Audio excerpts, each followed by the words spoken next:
most content creators aren't actually competitive. This is a new age where Joshua Schmidt, Jesse Cotton, Tommy Rowe, me, a true hero, some of the most competitive players who also do well at events are also just like content creators. And before, in the past, if you know, the content creators were never the competitive players. In fact, we avoided it because it was basically like giving away trade secrets. It's like, why would I help out the community when I could just use whatever information I know, proprietary, and just win events, top events? But now we're officially just like giving out information that will blatantly help competitors. We are actively competing against people who watch our channels. Everyone we played. It's good that you mentioned that, because that brings up a round of the tournament that I lost. So, I mean, obviously I only lost twice the whole event, right? Right. I lost the same round as Frazier, actually, coincidentally. Like, it was like round 5, round 4, round 5. And then I lost to the winner of the event in grand finals, right? So those were my only 2 losses. One of the reasons why I lost is because I have been a strong advocate of Deck Devastation Virus. I think that card is cracked.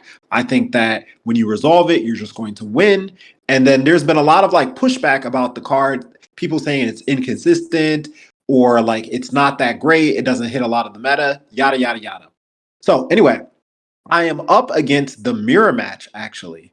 And basically the guy goes Summon Diva, gets Spine Gilman, makes Catastor, sets a back row. He set 2 back rows. So obviously I knew one of those back rows was Deck Devastation Virus. But when in hand, I draw my 6th card, every last single card is deck deviable. They can all be hit. Which is wild for that deck too. Yeah, which is crazy. Like, I actually drew very poorly. So it's not even just deck devy. I just drew very poorly. I was about to say that sounds like a bad hand regardless. So it's kind of a good thing that it happened then and not when your hand is like kind of decent and then it gets deck devy and it becomes fucking horrible. Because realistically, you probably just lose that game anyway, drawing 0. Like if you draw 0 defense against the Diva Hero deck, you are actually dead. Yep. That's dead. Right. So like, for what it's worth, like you did lose to deck devy, which again, you've been a big advocate of, but it's also like, thank God it lined up that way and not a game where you were winning or going to win because your hand looked nice. And then your opponent's like, deck devy, take everything. You're like, wow, I was actually about to pop off and now I just lose. So that's one little like silver lining in that. The main point of why I bring it up is because before we were content creators, this information would have never got out there. No one would have ever like really been on like, oh, play this card in the deck or play that card in the deck. And I think you mentioned it happened to you as well too, right, Frazier? It did. So my first loss, which was to the winner, it was because he actually kept in Heavy Storm against me.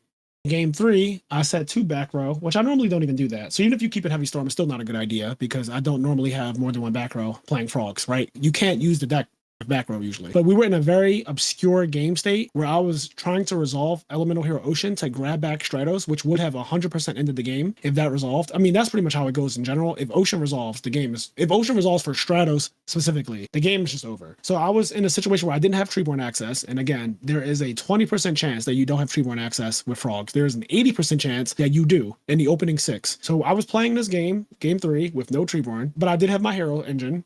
So I was like, okay, this is, it's doable. It's not ideal, but it's doable. So I was going for a resolution of Ocean. And I happen to have 2 back row set because I really didn't want the Ocean to die.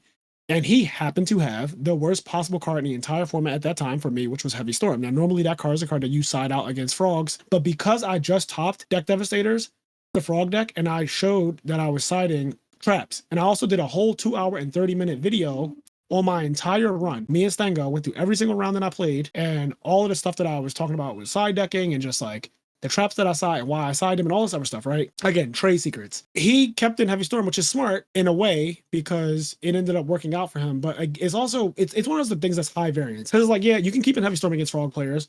Then we might not draw back row because it's not that many. Even when I do side in traps, I still don't have that many in my deck. So that's the first thing. The second thing is that most of them are chainable also.